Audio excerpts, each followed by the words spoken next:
Welcome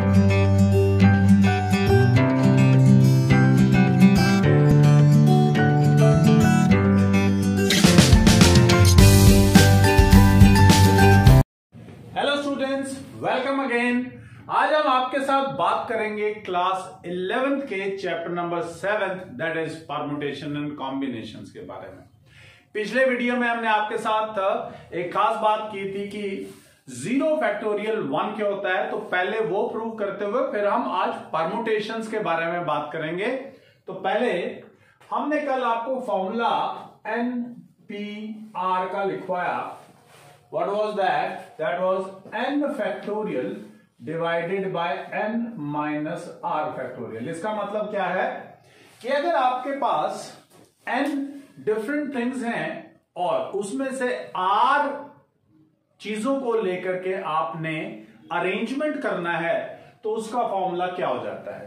कहता है अगर n चीजें लेकर के और n चीजों में से n चीजें लेकर के अगर आपको अरेंजमेंट करना है तो क्या बनेगा, that will become n factorial upon n minus n factorial means n factorial by 0 factorial NPN। अगर हम n चीजों को, यानी मान लीजिए आपने 4 चीजों को अरेंज करना है तो आपके पास टोटल कितनी अरेंजमेंट्स आती हैं, वो आती है 4 फैक्टोरियल, यानी 4 इंटू 3 इंटू 2 इंटू 1।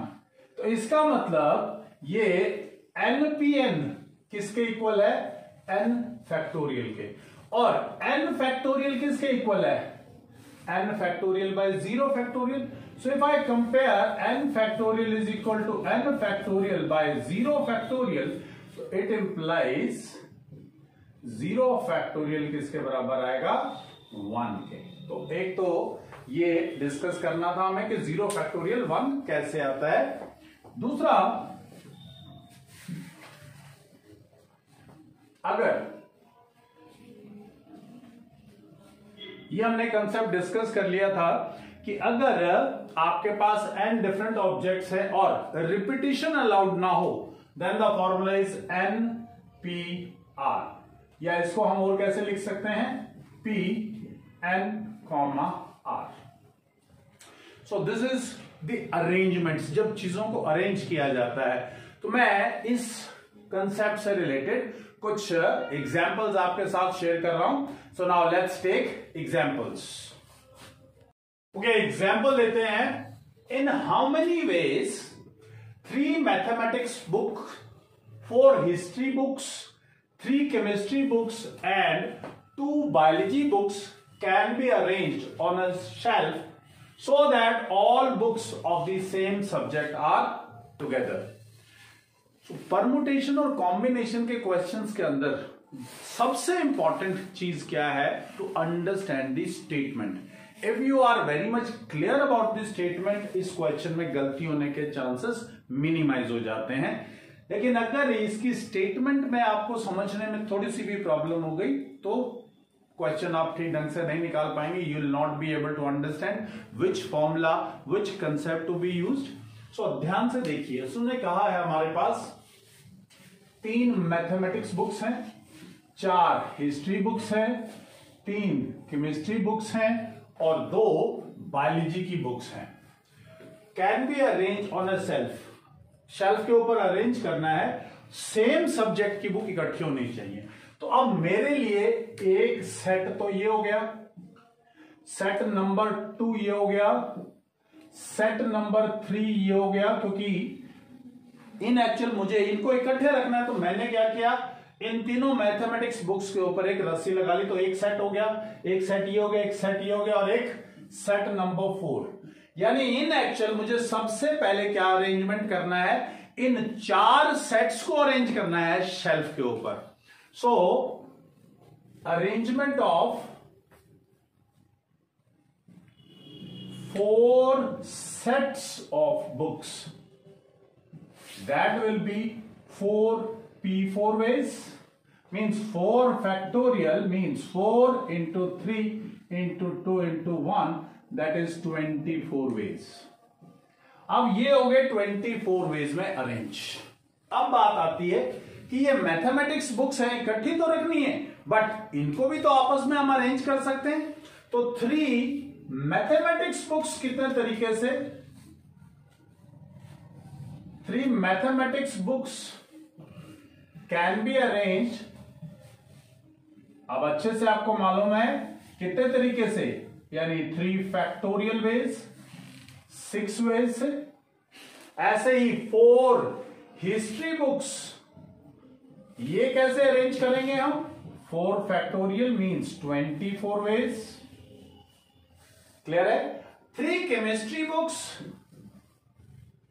इन केमिस्ट्री बुक्स को अगर मैं अरेंज करूंगा तो that will be also 3 factorial means 6 ways. और 2 बायोलॉजी बुक्स, ये बायोलॉजी बुक्स कैसे अरेंज करेंगे भाई, 2 फैक्टोरियल वेज मींस 2 वेज। अब टोटल नंबर ऑफ वेज जिनसे हम इनको अरेंज कर सकते हैं भाई, 24 वेज से हमने सेट्स अरेंज किए थे, 6 वेज से हमने मैथमेटिक्स की, 24 वेज से हमने हिस्ट्री की, 6 वेज से केमिस्ट्री और 2 वेज से biology. Now you can multiply and check the answer. This will be your answer. अब कई बार बच्चे पूछ लेते हैं सर एडिशन क्यों नहीं किया हमने, why we have multiplied only, add भी तो कर सकते थे हम इन सभी वेज को। प्रॉब्लम यही आती है, बहुत बार ये कंफ्यूजन रहता है कि सर कभी तो हम इनको ऐड करके लिख देते हैं, कभी हम इनको मल्टीप्लाई करके लिख देते हैं। So how should we know कि ऐड करना है या मल्टीप्लाई। अब ध्यान से समझिएगा इस बात को। If there are 2 different things, 2 अलग अलग काम हो रहे हैं, एक वर्क हो सकता है कुछ नंबर्स के साथ, एक बुक्स के साथ रिलेट हो रहा है, तो ये नंबर्स वाला अलग काम है, बुक्स वाला अलग काम है, लेकिन इकट्ठा करना है तो मैं इनको ऐड कर रहा हूं। अब ये जो वर्क हो रहा था, it is simultaneously going on, एक ही सिचुएशन के अंदर ये पूरा का पूरा प्रोसेस चल रहा है। क्योंकि सबसे पहले आपने शेल्फ के ऊपर आपने 24 तरीके से आप इनको अलग अलग करके बुक्स को रख सकते थे। अब हर सेट आपस में भी तो अरेंज हो सकता है, तो वो जो पहली बार आपने अरेंज करा और सेट अरेंज किया तो वो उसके साथ मल्टीप्लीकेशन के तौर पर जाएगा। जैसे मैं एग्जांपल देता हूं कि आपने ये 4 सेट्स बना लिए। अब ये 4 सेट जो है ये 3 तरीके से जा सकता था, 6 वेज से, 4, 5, 6 तरीके से। अब ये चीज उठ करके अगर यहां आ गई तो 6 तरीके से वो उसके साथ और आ गई, यानी it will go in multiplication. Repeated addition is multiplication, बार बार वही चीज, इसके साथ 6 चीजें चलती रहेंगी, 1 बार, 2 बार, 3 बार और 4 बार। तो 4 टाइम्स 6 ऐड करने का मतलब मल्टीप्लाई कर दिया हमने 6 को 4 से। सो ये दैट्स व्हाई ये केस आया। एक और एग्जांपल लेते हैं आपके साथ। ओके, ये एग्जांपल क्या कह रहा है, हाउ मेनी वर्ड्स विद और विदाउट मीनिंग, अपने को कोई फर्क नहीं पड़ता उसको कोई मीनिंग बनता है या नहीं बनता है, कैन बी फॉर्म्ड, बन सकते हैं, from the letters of the word EQUATION, these are the letters. इनसे कितने वर्ड्स बन सकते हैं ऑटोमेटिकली। अब यहां पे क्या हो गया, वी आर नॉट चूजिंग, यानी ग्रुपिंग नहीं कर रहे हैं, we are arranging the letters. So means permutation अपने माइंड में रखिएगा यहां पर। Using each letter exactly once, यानी एक ही बार इस्तेमाल करना है आपने एक लेटर का। So these are the 4 cases, इनका आपको आंसर देना है। पहला, taking all the letters together. Now let's count 1, 2, 3, 4, 5, 6, 7 and 8. There are 8 distinct letters. आप गौर करिए, सभी के सभी अलग हैं, कोई भी किसी के साथ मैच नहीं कर रहा है। So case 1 means 8 letters लेकर के 8 प्लेसेस के ऊपर आपको अरेंजमेंट करनी है। Means 8P8 means 8 factorial, that is 8 into 7 into 6 into 5, 4, 3, 2, 1. Okay, so now 5 2s are 10, 4 3s are 12, 8 7s are 6, 10, 12. means 56, 72, 10. 72 को 56 से मल्टीप्लाई,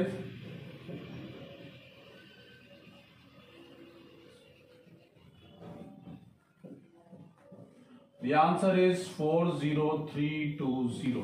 40,320 different words. अब this is the magic of mathematics. हमने कभी नहीं सोचा था यार एक इक्वेशन से इतने वर्ड्स बनने वाले हैं. This is called magic. और इन एक्चुअल ये सब चीजें कोई बहुत बड़ा मैजिक भी नहीं है कि आप समझ ना सकें. ये ऐसा मैजिक है जो आपको क्लैरिटी से समझ में आ सकता है. केस नंबर 2, वो कहता है कि भाई we need to begin that each and every word should begin at E. अब देखिए there are 8 places, 1, 2, 3, 4, 5, 6, 7 and 8. यहां पर E फिक्स कर दिया. Now there are 7 places and 7 letters. 7 places, 7 letters को आपने अरेंज करना है. तो क्या होगा? 7p7 means 7 factorial. मीन्स इसको 8 से डिवाइड कर दें, that will be your answer. 7 factorial means इसको 8 फैक्टोरियल को 8 से डिवाइड कर दें तो that will become 7 factorial. 8 5s are 40, 0. 8 4s are 32 and that's your answer. अब बार बार आपको कैलकुलेट करने की रिक्वायरमेंट नहीं रहेगी. सिर्फ आपको मालूम है यार 8 फैक्टोरियल हमने निकाल लिया है. 7 फैक्टोरियल का मतलब होता है 8 फैक्टोरियल डिवाइडेड बाय 8. 8 फैक्टोरियल आपको मालूम था, आपने 8 से डिवाइड करा और आपका आंसर आ गया. Next third part. अब यहां पर भी क्या कर दिया उन्होंने? Beginning with E and ending with N, यानी ई और एन फिक्स कर दिए. Now how many places are left? 6. How many letters are left? 6. Means your next answer is 6 factorial. तो अब क्या करेंगे? इसको सिर्फ 7 से डिवाइड कर दीजिए. That will be 7 7s are 49, 7 2s are 14 and that is your answer 720. Next fourth part. Consonants occupy end places. End places कौन से हैं? These are the end places. एक ये और एक ये, these are the end places. कई बार बच्चे सोचते हैं कि एंड का मतलब है आखिरी. यही तो यहां से भी अब हमें स्टार्टिंग और एंडिंग वाला मामला नहीं है हमारे लिए. तो ये आखिर में है. इस साइड से देखें, राइट साइड से देखें तो वो एंडिंग, लेफ्ट साइड से देखें तो ये एंडिंग. क्लियर है बात? सो कॉन्सोनेंट्स. तो पहले तो हमें पता होना चाहिए कि कॉन्सोनेंट्स होते क्या हैं. Those letters are consonants which are not. शाबाश शाबाश शाबाश, बोलिए क्या होते हैं? आपको याद होगा कि हमने 5 लेटर्स स्पेशली पढ़े थे. कौन कौन से थे वो 5 special letters? A, E, I, O, U. इन्हें क्या बोलते हैं? क्या बोलते हैं इन्हें? वोवेल्स. तो बचे कौन? कॉन्सोनेंट्स. Very good. तो अब देखिए ये क्या है? वोवेल. ये क्या है? ये क्या है? क्यू. क्यू नहीं है ना, देखिए वहां पर. सो एक आपके पास हो गया क्यू. यू है वहां पर, ए है वहां पर, टी नहीं है और एन नहीं है. तो आपके पास 3 लेटर्स हैं जिनको आपको कितने प्लेसेस पर अरेंज करना है? 2 प्लेसेस पर. तो फोर्थ पार्ट के लिए पहला काम हो गया 3p2, यानी इन 3 लेटर्स से आपको 2 प्लेसेस अरेंज करने थे. तो पक्की बात है 2 प्लेसेस पर कितने वर्ड्स जाएंगे? 2 ही वर्ड्स जाएंगे. अब कितने प्लेसेस बचे? 6 more places are left with you.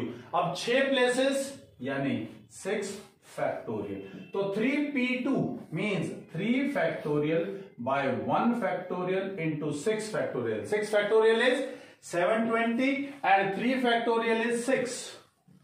6 into 720 यानी 4320 such words you can frame. तो आज परमुटेशंस के अंदर इतना ही डिस्कस करेंगे। अभी बहुत सारे और केसेस हैं परमुटेशंस के, will discuss in the next video. Till then thank you very much.